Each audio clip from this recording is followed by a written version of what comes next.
When we first started riding, we thought a wheelie was just a wheelie, and a trick was just a trick. Then as we progressed, we learned that a wheelie was more than just a wheelie, and a trick was more than just a trick. Upon mastering the sport, we now know a wheelie is just a wheelie. And a trick is just a trick.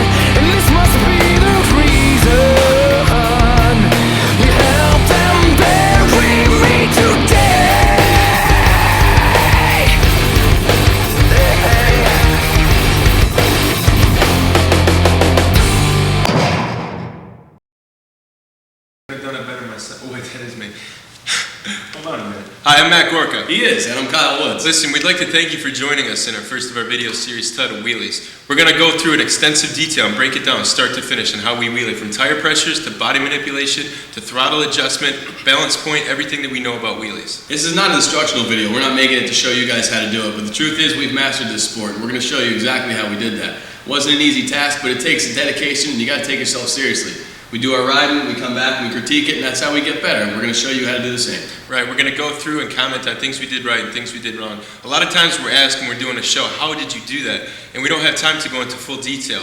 Well, this is exactly what that is, a great opportunity to get into extensive detail on how we wheelie.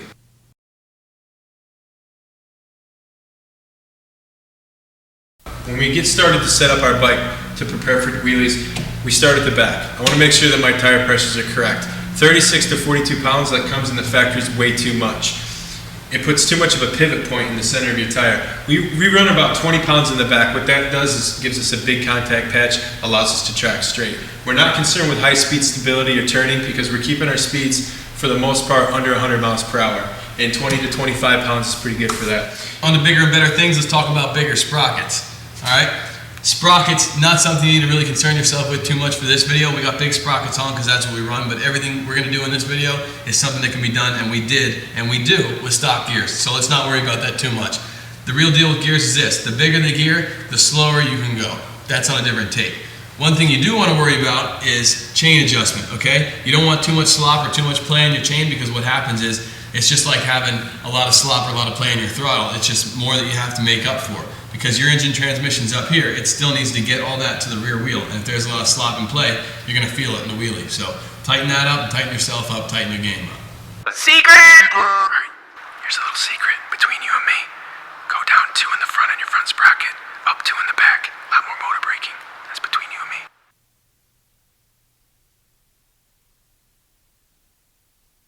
Alright, here's the basic checklist necessity when it comes to doing wheelies. You want to make sure your bike's in good mechanical working order, because I mean you're only as good as your machine is. All right, check this out.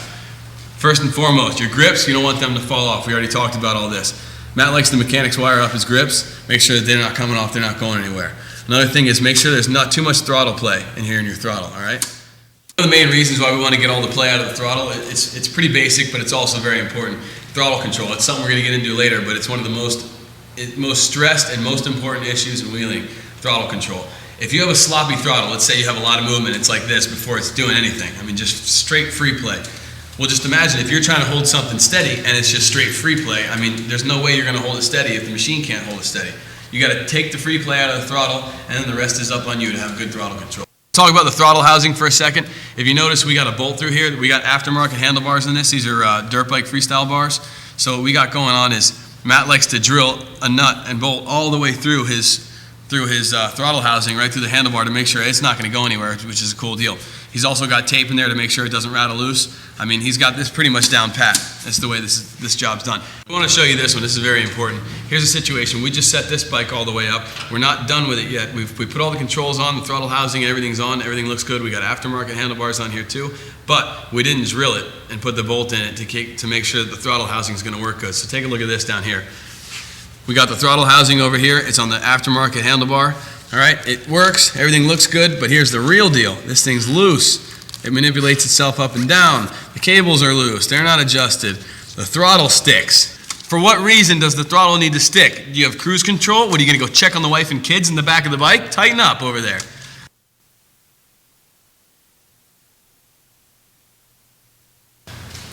When we do our tricks, we got one finger on the clutch. We're giving it gas and we're slipping the clutch. giving it gas, slipping the clutch, and that's how we're coming up in the wheelie. It's got to be up at the very beginning of the adjustment because all we're doing is slipping it. Now let's say this was our free play and like the thing could free play all the way here and the clutch grabbed right here. That's not going to work if your whole finger's here. You're not going to get any slip of the clutch. You see what I'm saying? It's pretty much basic knowledge. You want to have the clutch all the way out, just a finger, slip it is all you need.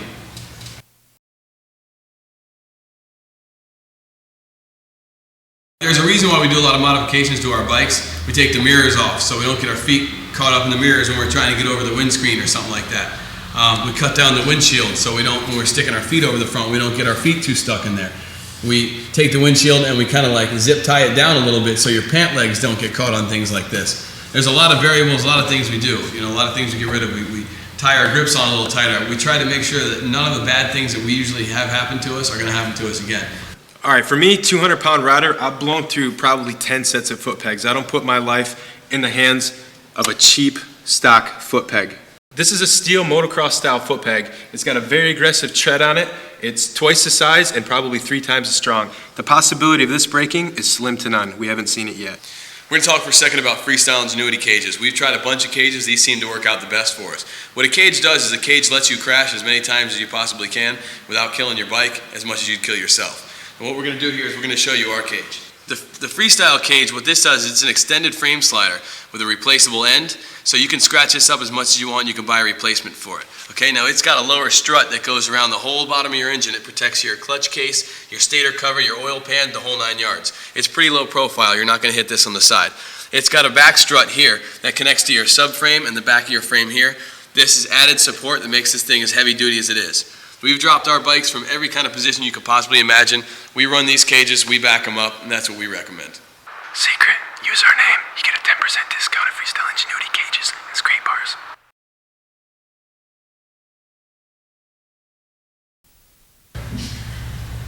Let's talk about posture for a little bit.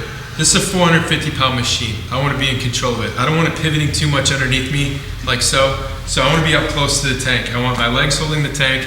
I want my arms locked out. I want my chest up and out. And I want to be ready to control this 450-pound machine. All right, we're going to take this opportunity, since the bike's up in the wheelie position, we're going to have Matt demonstrate like body position and posture on when the bike's coming up in the wheelie and when you're riding the wheelie. Okay, when I'm in my wheelie, I'm close to the tank.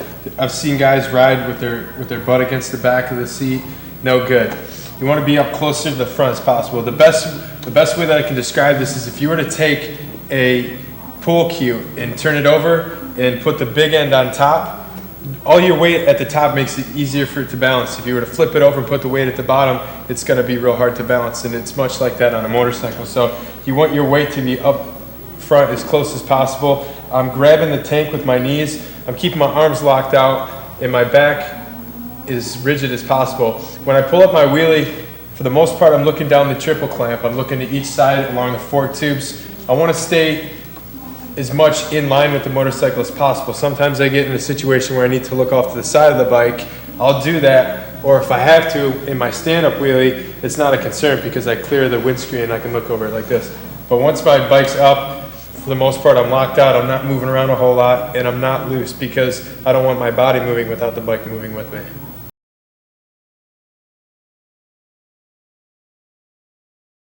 Ready? Yeah. Within the next couple of minutes, you're going to need to run out really fast before viewing the rest of this film. You're going to need to go to the convenience store and buy 2 pounds of dry ice.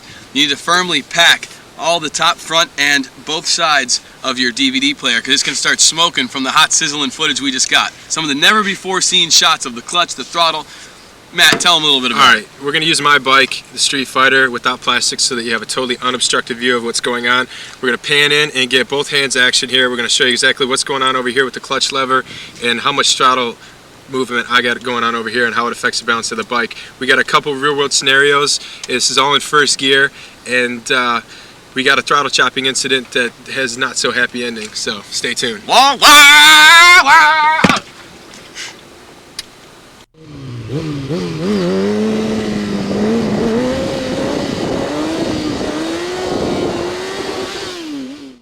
This is usually the last thing that we remember seeing before we'd wake up in the hospital. Throttle chopping situation's an ugly issue you don't want to get into.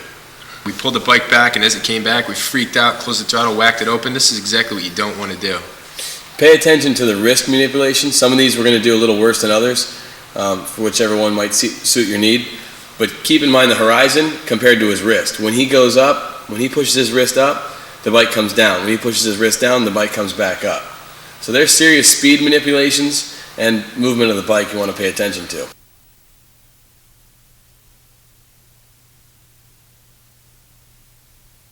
It doesn't get much better than this. The shoulder cam.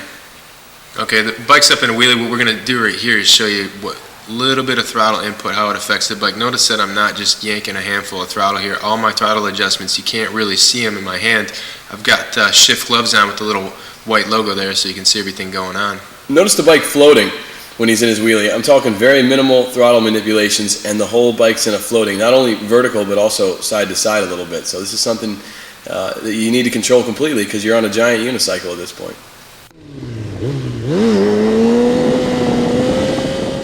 The throttle manipulation before the wheelie is kind of a subconscious thing to get yourself ready for it. Almost all of us do that.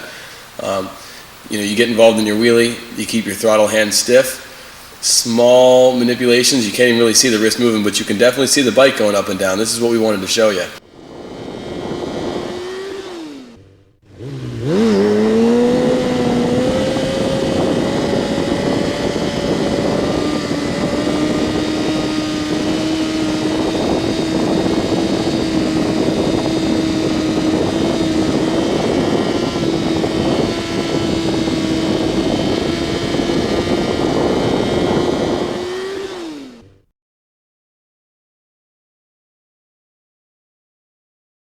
I'm throttling up a wheelie. It's much like riding a BMX bike, pulling a wheelie on a BMX bike. I can't rely on throttle alone. If I rely on throttle alone, it's going to take me too long for the front wheel to come up. So as I'm giving it throttle, I tug up on the bars. The way that I do that is in first gear around 35, 40 miles an hour, I'll ease off the throttle so that the front compresses, and I'll snap open the throttle and tug up on the bars at the same time.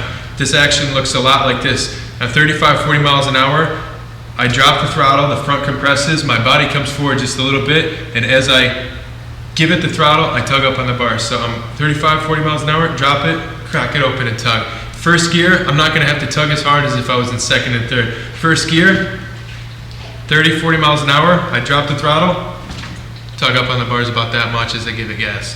Second gear, a little bit different story. I'm gonna be up around probably 60, 70 miles an hour. I'm gonna drop it, and I might even come down as far as this to give a real good firm pull when I get back on the gas. I'm pulling the bike up underneath me. I'm throwing my body weight back, but it's not a reckless throw. I'm throwing my body weight back. I'm 200 pounds. That's going to help transfer the weight to the back, and that's necessary in doing the wheelie. So in pulling back, I'm transferring my 200 pounds, and plus I'm pulling up whatever I'm pulling up on the front of the bike. It's just going to help it out. That way I don't have to use way too much throttle. I don't want to throttle my wheelie up because in doing that, it's going to take me too long if I just rely on the power of the bike, and plus I'll be going way too fast. Alright, here's what I'm talking about. I bring it up to probably about 35 miles an hour, drop the throttle, tug up. Alright, I come back a little bit too far. That's where I'm relying on a little bit of my motor braking right there, but this is a good position for me right here. The balance point's nice. You can see the wheel stop moving. You're speeding up a little bit, but not too much. It looks good right there. Right, I'm real comfortable at this point right here.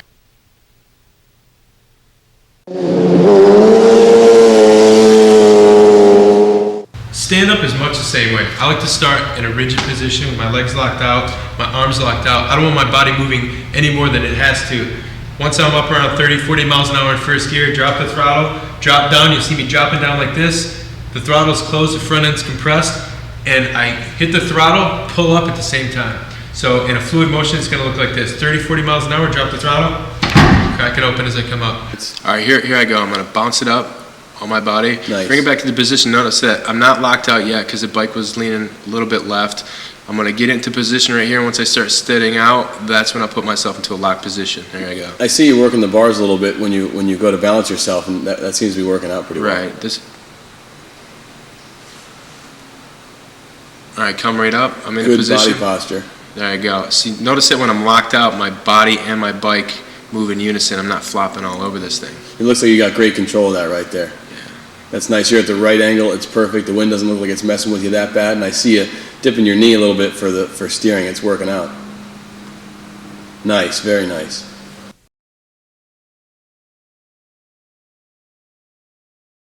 When we do our tricks, We got one finger on the clutch. We're giving it gas and we're slipping the clutch. Giving it gas, slipping the clutch, and that's how we're coming up in the wheelie. All right, watch when I clutch it up. I'm just grabbing a handful of clutch, just a little bit of dip, and pull it up. And your finger stays on the clutch the whole time, which is important for safety when you land the wheelie. Right. When I come down, if I'm tacked out, I want to pull the clutch in so the engine braking doesn't throw me forward. That looks good. Nice control. All right, here I'm going to clutch it up. You see my body move just a little bit, but not as much as when I'm using throttle alone. Yeah, you're using more engine power and clutch power to get yourself up. Right, but I'm still moving my body just a little bit.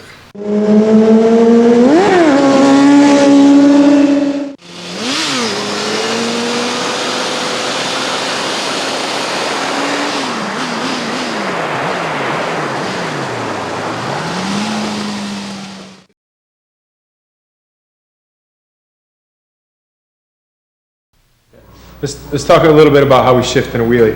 Kyle uses a method using the clutch. That's a method that we recommend using. A lot of guys do it without using the clutch. It's just a lot of wear and tear on the transmission. Kyle, explain to everybody exactly how you do it.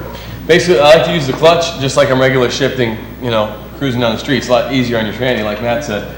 I'm going to cruise in my wheelie. I'm doing my thing. I got the balance point going. What I'm going to do is I'm going to give it a little bit more gas, kind of bring it past the balance point. I'm going to pull the clutch in, let off the gas, and shift up into gear, let out, and I'm back in my wheelie. The thing is, it took a long time for me to get really good at that, because what happens is it's hard to tell how fast and how much gas you need to give it for the different gear, because everything's different now. So this practice makes perfect on that one, but pull your clutch in, relax, be easier on the transmission, and I shift just like I would be on the street. We're about to show you some really cool shots. You're going to see how the geometry is on my bike. I'm up here, I'm at the balance point, and then I go to shift, where I bring it back a little too far, but I don't push the issue and try to flip and kill myself. You're going to see exactly where I have to keep it, how much gas I got to give it, and you're going to see the manipulation of the bike going up and down. You're going to see it affected by speed, the wind, the whole 9 yards. You'll notice the balance point kind of lowers a little bit at a higher speed as we get up towards more like 80 or something like that. So pay attention to this. You'll learn a lot from this one. The only reason why you slip the clutch is just to give a little load off the engine. You want to be able to have it shift as fast as possible, so that helps. Plus, it's smoother than just banging into gear without the clutch. Banging is something you do at the privacy of your own home, not in front of others with your transmission. All right, here's a good example of a real-world scenario. Clutch this thing up in second gear, and it wasn't engaged in second gear all that well. So I bring it up a little high. Watch what happens here. Looks good so far. Slips out of gear. Boom. False neutral. See, that neutral. could have been bad, because if it catches back into gear, that can throw you over the bars. Right, so first thing I want to do in that case is pull the clutch in, because I don't know if it's going to pop back into gear. Hurt my wrist on that one. That's what it looks like. Next up, Kyle's going to demonstrate on how we steer our wheelies. We can do them sitting down and standing up. Any type of wheelie that we do, we're able to steer. And in a sit-down wheelie, Kyle is going to explain exactly how he steers it.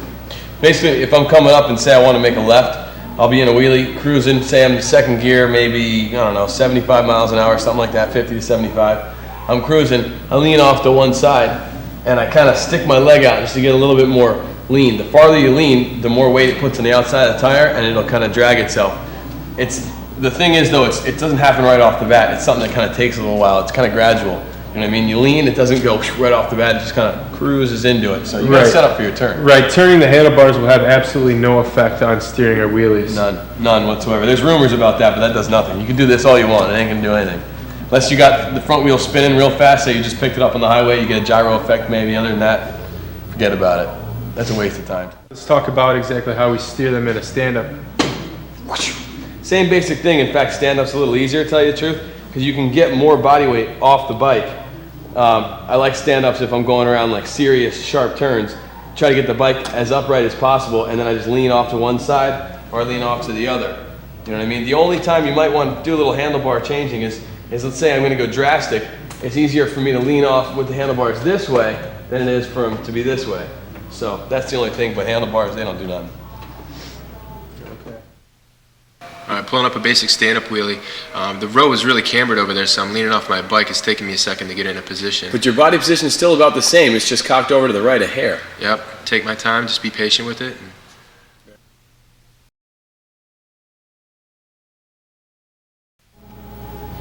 Something very important to me as a rider after I got the fundamentals of the wheelie and shifting was seeing how far I could go. Distance is at that point was the gauge of how good a rider I was. I wanted to go as far as I could, and I think Kyle will agree. There's a couple different ways to put some serious mileage on the back wheel. Sitting down is definitely one of the best methods because you don't have a whole lot of pressure on your arms, but in a stand-up position, between 3 and 5 miles is all that I could really get without getting a whole lot of arm pump. There is, however, another method, and going to the rear pegs. Kyle, why don't you explain a little bit about standing on the rear pegs and how that affects the balance? Basically, when I got really good at riding wheelies, get past 2 or 3 miles or something, basically as long as I could do a mile, I could do 10 miles. The only thing that came into factor then was arm pump and leg pump. So if you're standing in this position, it's a lot of strain on your upper body, on your back, on your arms, the whole 9 yards. You can take strain off by climbing onto your back pegs, and now I can pretty much stand because all my weight's on the bottom. I don't really need the handlebars to do anything, but just kind of, I'm using the throttle. That's about it. So there's a lot of ways you can stand. You can do both back pegs. You could do a split, which is one back. You could do an opposite split, which is nice because you're covering the brake. You could do the in the seat. Some people do the knee in the seat. There's a lot of different ways to do that, but all those, basically what they're doing is they're just finding ways to keep your good straight, steady balance and keep the weight off your arms for distance. Here we are with Matt Gorka. We're learning about seat standers. This is one of Matt's favorite tricks. He likes to do this all the time, so let's let Matt get on this one pretty good. There's a couple different ways that I get into seat stander position. I'll either stand right up on the seat, then clutch my bike up and stand right up into the position, or once again, I'll wheelie the bike up and I'll just 1 foot at a time step to the seat. That's the method that I use most often. I'll actually stand with my toes on the front seat and the middle or heel of my foot on the back seat. That gives me a lot more control. In this position, the bike is, for the most part, balanced underneath me. I like to lock my legs out so I don't have a whole lot of body movement. I've seen guys do this a whole lot, and it's just a whole lot going on. I don't recommend that method. I like a locked out method. Once I'm in this position, all I need to worry about is my throttle control. In the event that the bike comes up too high, I can shut the throttle and push the bike down like this, almost like bench pressing the bike back down to the ground. It saved me quite a few times. When my legs are in this position, it's just more time it takes to have to lock them out before I can react. Yeah, but let's talk about worst case scenario. Let's say you're minding your own business, you're in seat stander, everything's cool. Let's say you hit a manhole cover. What do you do? How does this work out? You know what I'm saying? The bike gets really wobbly because now you're talking about your weight's more towards the back. What do you do? Right, sometimes the bike does get wobbly, but in this position I got a lot of control of the bike and I'm using my feet a lot. I actually steer the bike with my feet. You can see the bike will move back and forth much like this, and I can use my hands at the same time. So if I do get in a situation where I hit a manhole cover or a bump or something like that, it doesn't upset the bike too much. And if it does, I got a lot of control up here. I can actually steer as good in a seat stander wheelie as any other wheelie if I was sitting down in the seat or just doing a stand-up. That works. That's pretty legit. Now, when I used to steer when I steer seat standers, sometimes I over-exaggerate it and I lean off pretty hard to one side. Right. I know, I feel like I'm going to fall off sometimes. What do you think? Well, now that we have such steep gearing, we can go slow. You can actually go around a racetrack sitting on the seat or standing on the seat like this. And I've been known to lean off the side of my bike like this in a seat stander just to get it turning. But such extreme cases aren't necessary when you're going a little bit faster. But you got a lot of control up here. Pay attention how I drop my body weight behind the tank when I'm ready to land. In case of a problem or worst case scenario situation, that's what holds me on the bike. I can hug the tank with my legs. All right, a couple tricks. The can, the Nac-Nac wheelie, requires some body manipulation in order to get yourself into position. They're both tricks where you're off the side of your bike. So in the event that you get into a situation where we run out of throttle, we run out of room, whatever, and we have to put our bike down, there's definitely some secrets and tips in doing this trick. Kyle, why don't you explain some of them? Basically, here's the deal. Say we're doing a can, all right? Got to come up. Can, you got to pass your leg in between your body and the tank. The biggest problem with that is getting it through. All right? Situation is this. You got to lean back in your stand-up. All right? So you got to have great throttle control because now there's a lot of weight on your body. You got to take a leg off and stick it through. Bring it back. You're good.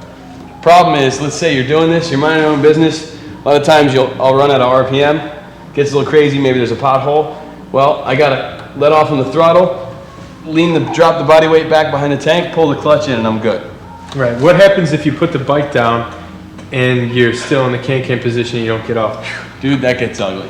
Let's say you're out here minding your own business. Let's say a fox runs across the road, something crazy like that. All right? If you set it down, you don't get like this, the engine brake's going to pull you over the front, and that's going to be it for you. You're done. Right. That's definitely something to consider when you're both doing the can-can and the Nac-Nac wheelies.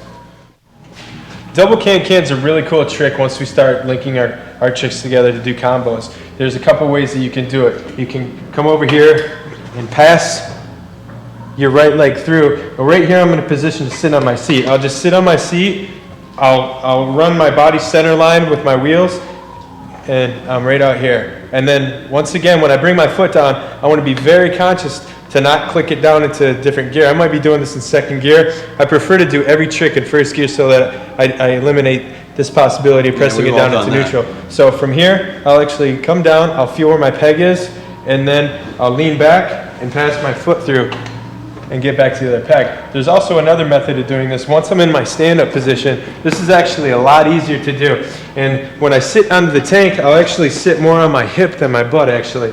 So in a position like this, I'll pass the foot through in a can-can position and just sit on the tank. Once I'm on the tank, I'll pass the other foot up, and once again, to get down into position, either go back to my seat or to my peg.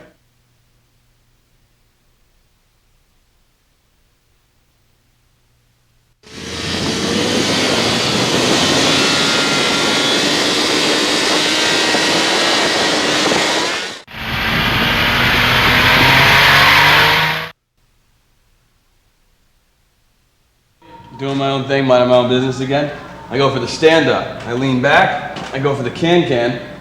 Drop to the tank. And now I go for the strangle. Okay, right. This is the position that we need to be most concerned with. Right here, once we get into this part of the wheelie, this is okay. But coming back is where we need to show all of our caution. We want to make sure that we clear this clutch lever and clear the control shell. Show us how we get back from here. So coming back, basically, I'm going to unwrap the strangle. I'm going to try to find a back peg or something with one of my foots, maybe a front, maybe a back, whatever you find. I'm going to kind of drop down a little on the tank, and I'm going to set my wheelie down like this. It's going to take a little while it took a little while for me to learn how to come all the way back, and that's nothing but 100% confidence in your wheelie and your pegs.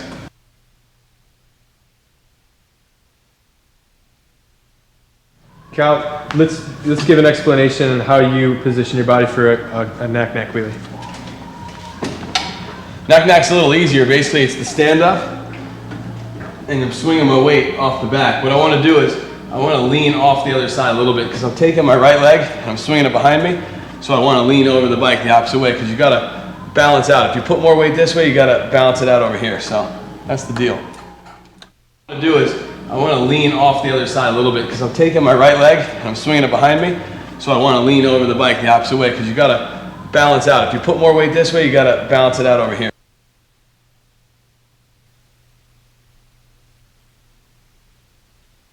I'm about to take everybody to tank school. Let me show you the proper way to dent your tank in, all right? The proper tools you need is a dead blow hammer. I don't know if you can hear this thing, but basically it's a rubber hammer or a plastic hammer, and it's got like sand in it, something like that. You can use a rubber, that works all right. The dead blow is the best thing to do. It gets a good solid hit. You don't want to use a regular metal hammer because that thing's just going to dent the hell out of your tank. The idea is to get a smooth dent. A lot of people jump on it and stand on it when they're not going to get an accurate dent that way. The reason why we dent our tanks is to hold us in when we're doing tank wheelies or sitting over the handlebar stuff. You got to get that roundness off the top of your tank so you don't flip off. You want to build a little bit of concave in the sides. You want to build a little backrest and a little flat valley, depending on what tricks you're into. If you're into more acrobatic tricks, it's all about having a flat tank. If you're into just tank wheelies and you want to, you use a lot of highway use, then you're going to want, just a lip in the front lip in the very back, and then you're going to want more tank in the front to hold more gas. So there's a lot of different combinations you can use.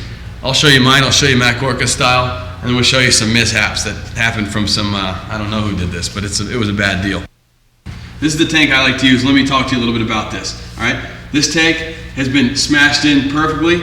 We got a good flat valley right here. Okay, this is good for like putting my foot if I want to do some kind of a surfing or something like this. We got nice concave that's going to hold me in if I'm going to do spinderellas or something. Okay, we also have a serious backrest. I even put a little bit of grip tape right back here to hold me in. So the backrest is like my best friend. It's what keeps me from flipping off. Got a nice dish in the back, nice concave, and a flat area to do all my spinning tricks. This is perfect. All right, next up we got this tank. This tank was dented in the wrong way, all right? It was started out the wrong way. Basically what we got is this. We got a guy who started out working too much of the back, okay? He worked the back too much, and he stayed in one angle, one area too much with a rubber hammer, it looks like, and he started creasing the back. So then he went to fix it, and it made the crease even worse. Then it looks like he moved on over here to this side, okay? Now this already had some side tank damage. When a tank is damaged on the sides or any side, if it has a crease in it, leave it alone. It's useless. You can't mess with it anymore. This whole side is useless. Later I'm going to show you how to do this properly using this side because this is pretty much close to stock. But once the tank gets a crease in it, you're done. You messed up.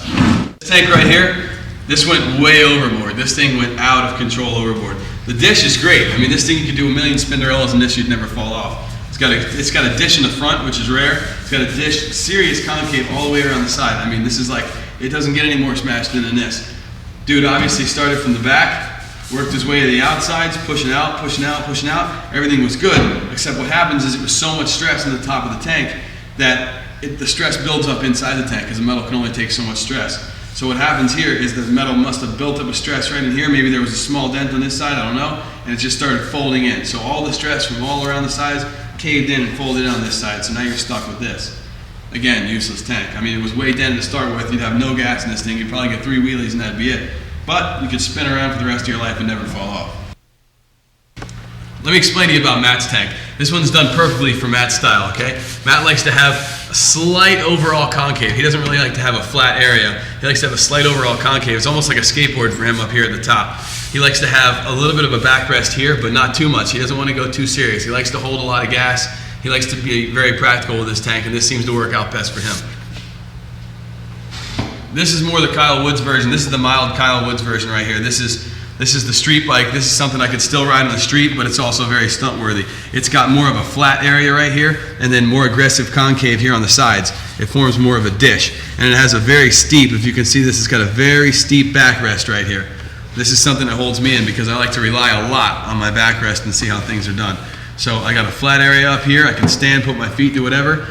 This is a fabric tank, so I can't do any spinderellas, but it's got everything I need in a stunt tank and more. This thing's been killed. It's been dented to hell and back on this side. This side's totally unsavable. This side's got a serious crease in the back. I don't think so. We're gonna give it a whack and see if we can fix that a little bit. Maybe we can mold this side. But at least I'm gonna show you how it works over here. The proper denting though, okay, let's say this is a perfect world. Proper denting is I would start on the rim of the gas cap. I would start on the rim, nice and gently, and I would work my way around, and then I would start working out with the hammer. I mean, hitting it, out, hitting it, out. And basically, I'm gonna kind of do the same thing, see if I can come up with some type of a dish.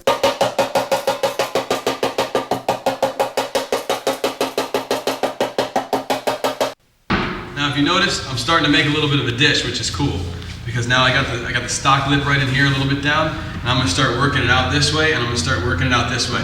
I might leave this side a little crazy. I don't know what I'm gonna do yet. We're gonna play with it. It's like a Picasso.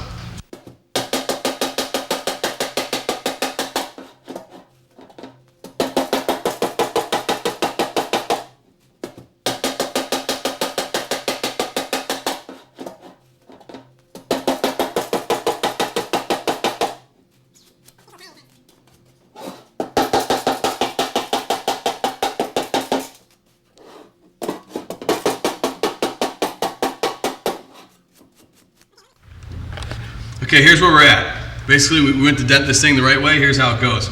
We smoothed it out around the back. You seen that? We come down around the front. We start flattening this panel out. We did this whole side a little bit. One thing you want to watch out for is if there's any small dents or if anybody did any body work in it, you'll start to get a crease where there was a dent. So there must have been a dent over here on this side. Paint peeling, yeah, it happens. Something you need to redo is repaint. So we got a little bit of an area over here. We got a good little flat area. Got a little more concave on this side, and you can start to see how we're building the edge here in the back by working it out. There's no saving this crease. There's no saving this over here. Obviously this side's shot, but at least you get a good idea on how we get this done. Nice and smooth, nice and easy, and just work it out.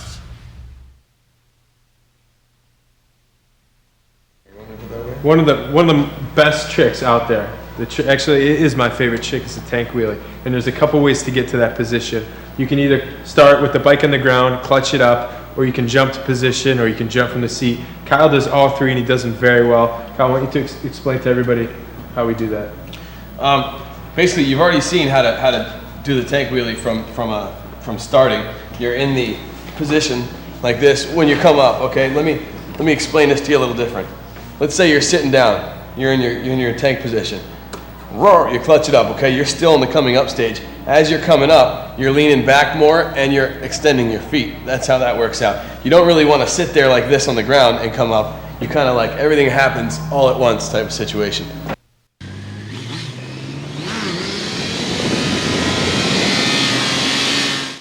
When jumping to the tank, there's something that's very important to consider for us, is where our left foot is in relation to the shift lever. I don't want to be resting my foot on the shift lever, because if I'm in second gear and I'm doing this trick, I don't want to push it down into neutral at first gear when I jump to the tank. Kyle, why don't you show exactly how you jump to the tank? Well, there's a couple ways to jump tanks. You can do it from the front pegs, which is basically almost into a stand-up wheelie, and like this. The only problem with this is it's kind of an abrupt jump. So like there's a lot of chance of throttle chopping going on when you're sitting here, and you're kind of in a vulnerable position. What happens is, I've seen guys do this, they'll be like this, and when they go to make the jump, they let off on the throttle, and then the bike comes down a lot, so then they got to gas way back into it. It's an ugly looking thing.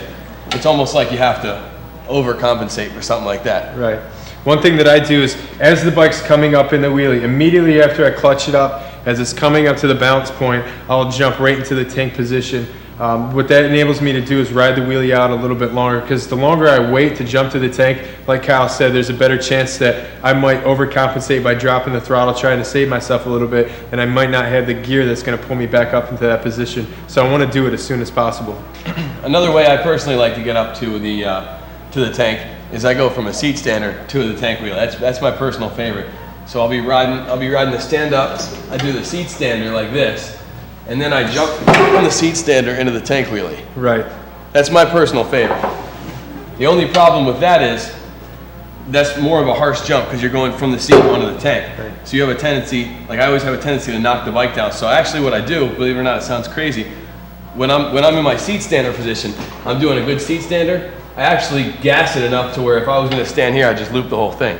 As I jump, I gas it even more, because when I meet my bike and hit it, I'm pushing it down. So I kind of bring the bike up to me as I hit the bike, and I even everything out. Right. Once Kyle jumps from the rear seat, he doesn't grab a whole handful of throttle, but he has to compensate for the fact that he's got 200 pounds jumping now onto the tank of the bike. It's just moving the weight differently on the bike, so he's got to compensate with a little bit more throttle. The key to having a good looking tank wheelie is the spread. To get the good spread, you want to sit close to the tank as possible, shift your body weight if you have to, get ready to spread, hold your legs close, and spread them as you're coming up. Confidence is the key in this. You can use a little bit of engine brake if you want to get a good wheelie, but as you're coming down, you want to hug the bike with your legs to gain control, pull your clutch in, and brace yourself. Me and Matt like to manipulate a lot of engine brake in our tank wheelies, high chairs, stuff like that. We're trying not to get into that too much right here. It is possible with stock sprockets, except we'd have to be up around 100, maybe 110 miles an hour, and our chase car couldn't keep up with that, so we had to go with the bigger gearing for this one. All right, one thing to remember is, like we talked about earlier, Matt was explaining to you the survival reactions, all right? Let's say we're over here, we're minding our own business, we're in a tank wheelie. Some survival reactions take over for some reason. I don't know, maybe a friend of yours turning in front of you, something, I don't know what it is. So you chop the throttle. Well, guess what? You chop the throttle, you still got all the engine brake to deal with. Number one, the front wheel slams down on the ground and wants to throw you over. You might be in a weird position like this, but you might recover, okay? So you're in a weird position. Well, now you got the engine brake to deal with, and that's just gonna throw you, and you're doing one of these numbers, right? And this is what it looks like a second before you check out, and that's the last thing you're gonna ever remember. So the main thing you wanna do is this. Let's replay that scenario on a winning situation. You'll be in your tank wheelie, your buddy pulls a U-turn in front of you. You close the throttle for a second, get back on it. The second the front tire hits, pull the clutch in and just kind of hug the bike with your feet. And then you're cool, full control, you got the clutch in, bike's in neutral. You slow it down and you get in a fist fight with your buddy.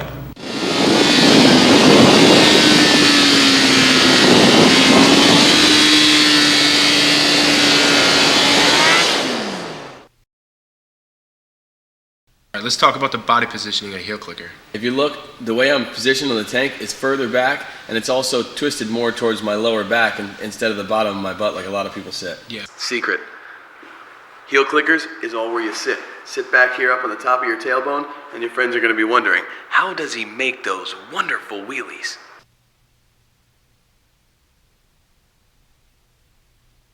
All right, next up we're going to show you exactly how we get over the bars to get into high chair position. We're going to show you the order that we get over, the order that we get back, the speeds that we get over, and another thing, how to avoid the control so we don't hit them with our pant legs. So pay attention. All right, here's a good example on how we do it. I'm going to smoothly jump up onto the tank. I'm going to put my left foot over first, and then my right foot. Nice and smooth, one at a time. Making sure that we clear the bars with our legs. That's a little faster, more real time how we get that done. It's nice and easy. This next one's in slow motion. It's a smooth jump over the tank. I grab the bars, I'm ready to do my wheelie. All right, this is what happens a lot of times. We get cocky and don't pay attention to what we're doing. Always spread your legs on the way back, because if you hang up on the handlebar, that could be it. Now pay attention. I hit my hand, I hit the handlebar, and if you notice, I almost fell off the side right there. It was that quick. We'll replay it again for you. We always make sure that we want to approach our tricks not with cockiness, but with confidence. When we get cocky, we overlook some of the most important steps. All right, Kyle's in high chair position. A good high chair position is when your feet are over your head. The reason being is because the higher up the bike is, the easier it is to steer.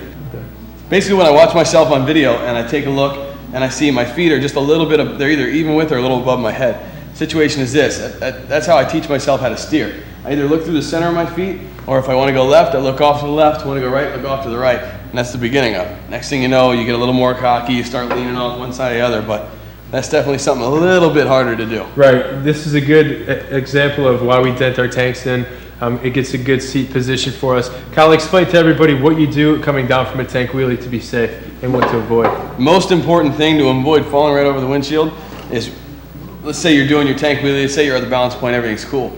All right, I'm cruising, minding my own business. Well, I want to come down from my tank wheelie. I kind of close the throttle a little bit, not a full close, but I let off the throttle a little bit, and then I get right back onto where I was. And what that's going to do is that's going to allow me to set the bike down, and I'm accelerating back into it, so it sets the front wheel down nice and smooth. The only thing is, to make sure I don't run out of RPM or I don't throw myself off the ground, throw myself off the bike, the second I land, I pull the clutch in, and life is good.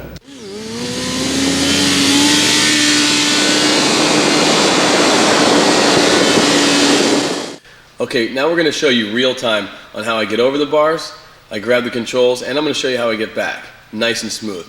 Now let's incorporate that with the actual wheelie itself. Again, doing the high chair, you never want to forget about the wheelie. Don't concentrate so much on doing the high chair, concentrate more on the actual wheelie itself. It still maintains the correct balance point, pulling the clutch when you land, and you're safe. There you go. Anytime that we come down from a trick, that we're sitting over the front, we're sitting on the tank, and we don't have good position to brace ourselves in case of a fall, we want to make sure that we pull our clutch in the second that we hit the ground and only engage it when we're at a safe and comfortable speed. The high chair is very dangerous because you have no choice to bail out. You can't bail out. There is no falling off. When you land, it's easy to fall forward, and it's also easy to fall backwards if you go a little too high. That's why a lot of people are afraid of the high chair. It took me a long time to get over that fear, but it now became one of my favorites. Initiating this trick is just like a tank wheelie or a crossed over wheelie. There's no secrets here. He's got his feet against the fairing and his other foot against the tank as he's clutching this up. As he's coming up, he extends his legs the same way he would be doing on a tank wheelie. When you're coming down, you want to let off the gas a little bit, get right back on it, so it's coming back down. Hug the bike, second the front tire hits, grab the clutch, and you're safe.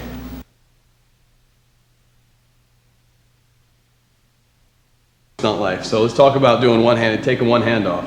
Yeah, this was very hard for me to overcome because it's a lot of mind over matter. In this situation, it's easiest to do this under power because grabbing the bike with my legs and holding myself up with my throttle hand is just not practical. I don't want to put that much stress on my throttle hand, so I usually do this under power, and this would be in second gear for the most part. Once I clutch my bike and it was coming up, I keep it at a relatively low height and I'd be powering on it. And as soon as I got to a position where I could hug the tank a little bit, I'd take my hand off. So basically, Matt, you got to be in the balance point because you can't really be relying on your hands to hold you up, right? You got to be cool. You got to be back on the seat. You got to be balanced. Right. This is a situation that there's a couple ways to do it. I can either sit up close like this and put a lot of strain on my legs, or I can actually sit back in the seat and use the back seat to give me a little bit of balance. But when I do that and I sit on the back seat, it puts my weight a little bit further back, and the balance point is going to be a little bit different. So I still want to be in close to the tank like this. But it's a lot of mind over matter just taking that hand off the grip. It's something that's kind of difficult to overcome, but once you're up and you're under power, it's easy to take the hand off.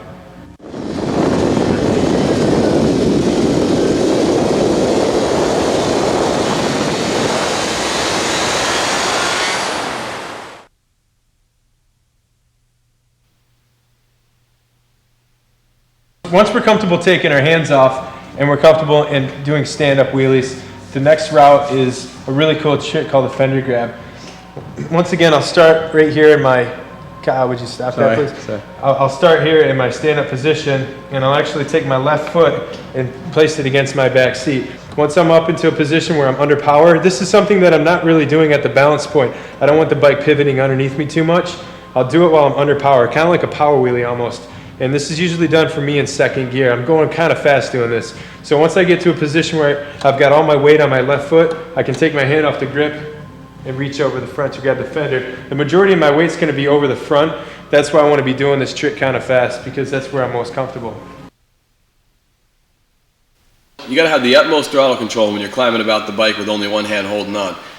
If Matt in this case was to chop the throttle just a little bit, that'd be end of him. He couldn't hold on to nothing. And he knows it. He's proud. Ralph-Louie is the right foot off the left peg and the other foot out. All right. Here's how I do it. I clutch my wheelie up. I'm doing good. All right. I go into the stand-up. I go into the split wheelie. Okay. I go into the one-sided wheelie because I made the crossover. Now I put my weight on the other foot and I stick it up here like this. I usually like first gear, like Matt says, also because now just imagine me in this position right here off the side of the bike, and I hit it down into first from second. Oh my God. I've seen that done. I've also seen peg brackets snap off and bolts break loose, and none of it kind of came out to a good scenario. So it's a very dangerous trick. I like to be careful when I do it and make sure my machine's running good.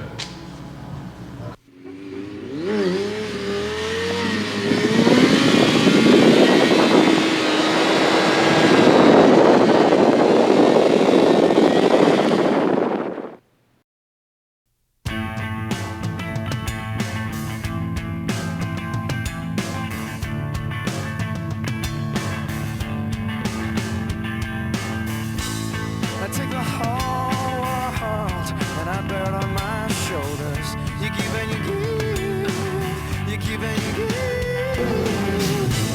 I take the whole world and I bear it on my shoulders. You give and you give and you give and you give and you give. I take the whole world and I bear it on my shoulders. You give and you give and you give and you give and you give. Unstoppable, tragic now, I'm able to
All right, basically here we are in your living room, and we're here to tell you about how we learn about throttle control, the balance point, and most importantly is engine braking.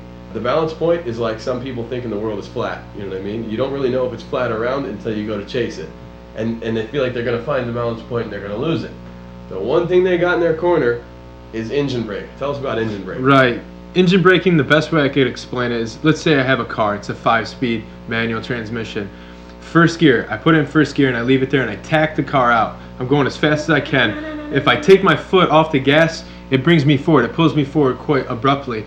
Second gear, it's going to do the same thing. But the higher I go up in the gears, the faster I'm going, and I don't have as much engine braking.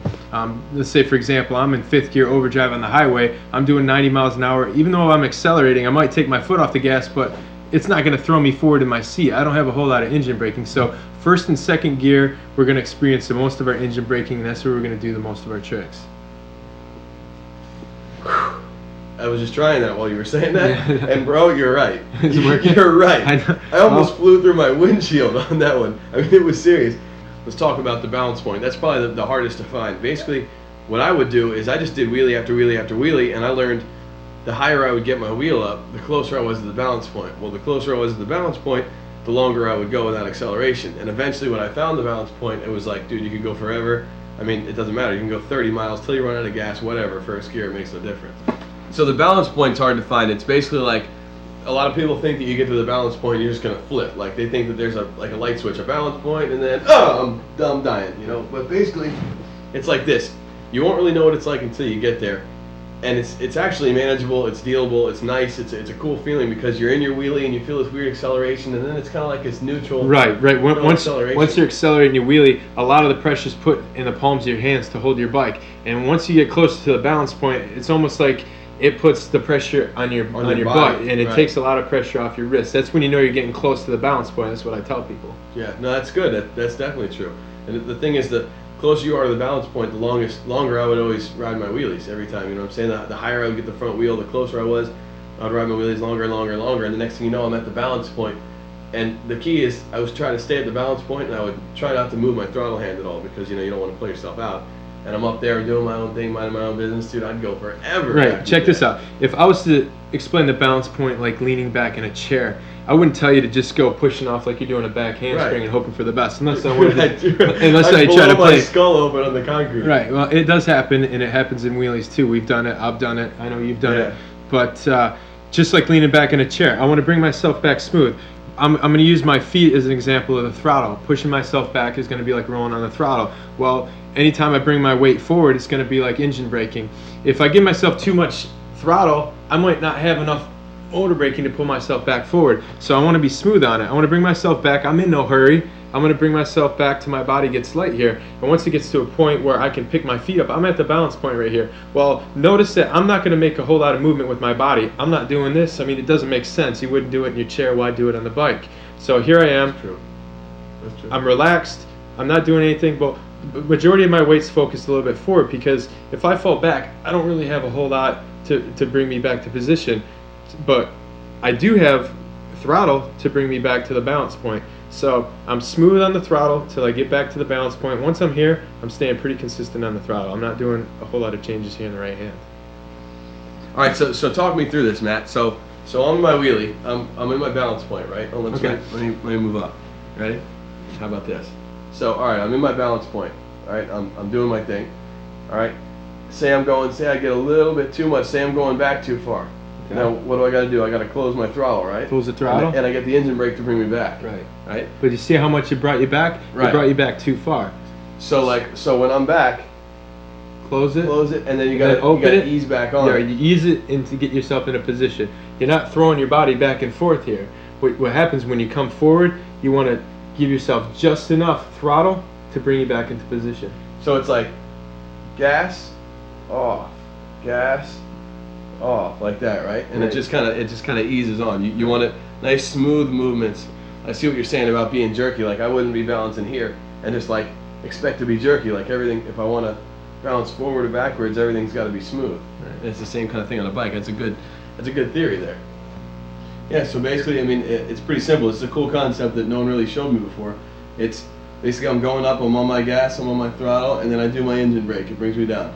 I'm gassing, I'm nice and smooth, I get to my point, I'm at the balance point, I'm finding it, I go too far, engine brake. But notice the movement that he has there. If he's really abrupt, he's going to bring himself down forward, and he's going to actually have to use a lot more force to bring him back to the balance point. If he brings himself back slowly to where he can find the balance point, the throttle input is very minimal, and it'll keep him really smooth. So let's show him how smooth you can keep this.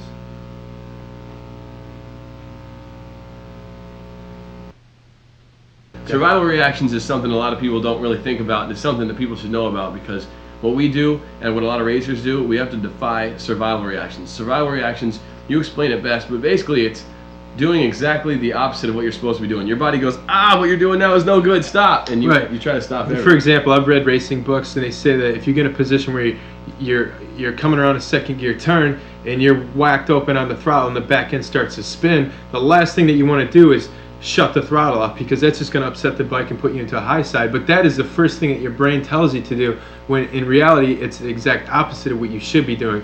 I mean, you just close the throttle a little bit and stay smooth. Whacking it upsets the geometry of the bike way too much, and it does the same thing in a wheelie. When we bring our bike back and we get into a position where we're panicking, a survival reaction tells us to chop the throttle. Well, greed wants us to keep the wheelie up. So what's the first thing that we do after we chop the throttle? We whack the throttle open again. That's the last thing that we should be doing right here.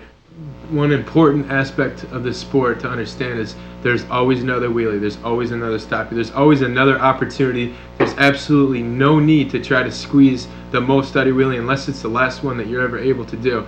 One thing you got to remember, and Matt always reminds me about this, Matt has a wakeboarding background, and basically he tells me, if motorcycle stunt riding was like wakeboarding, the tricks we'd be doing right now would be insane. Thing is, you can always go 100% in wakeboarding, you know what I mean? You can always just go for it, and you're falling in water. It hurts, don't get me wrong, it hurts, but you're falling in water. And like you say, you don't want to fall in concrete. You got to learn slower and slower, step by step. Our sport right now is pretty much the only sport where failure is not an option. Failure can sometimes result in death or hospitalization. I don't want that. I know you don't want that. I've crashed my bike several times. I don't like to see people crash their bikes. It's the worst thing to overcome, flipping your bike and coming back. It's very hard to do. So to eliminate that, if I was to start over again, I would tell myself that throttle control is the most important thing that I need to understand. I don't need to be overzealous with the throttle here. I'm not looking to get an arm pump when I ride my bike. I'm staying consistently smooth on the throttle. That's what's going to keep me tracking straight. If I bring my bike back, I notice that it's always smooth when I'm bringing it back. It's when I chop the throttle and come off, when I get in a situation where a survival reaction kicks in and I chop the throttle, and then I'm like, oh, okay, I'm fine, and then whack the throttle open again, and then I get back to that point because I used too much throttle. I'm not being smooth, and that just translates to the bike being weavy all over the place. So that's the main objective of throttle control, is just to be able to maintain a smooth wheelie.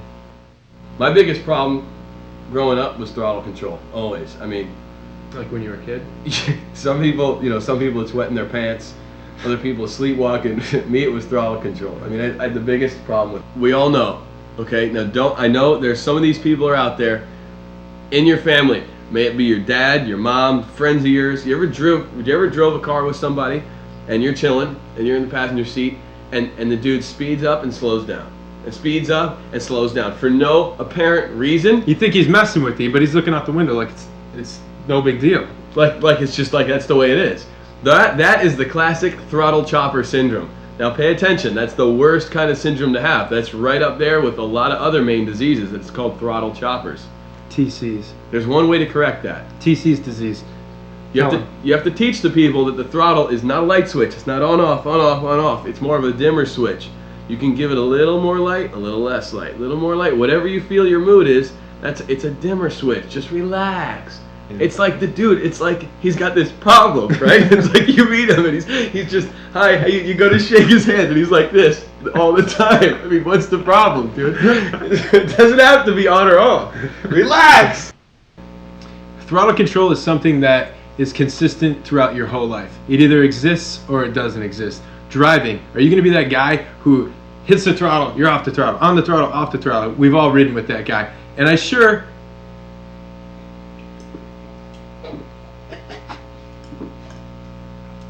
wouldn't drink like that. So why would I ride my motorcycle like that?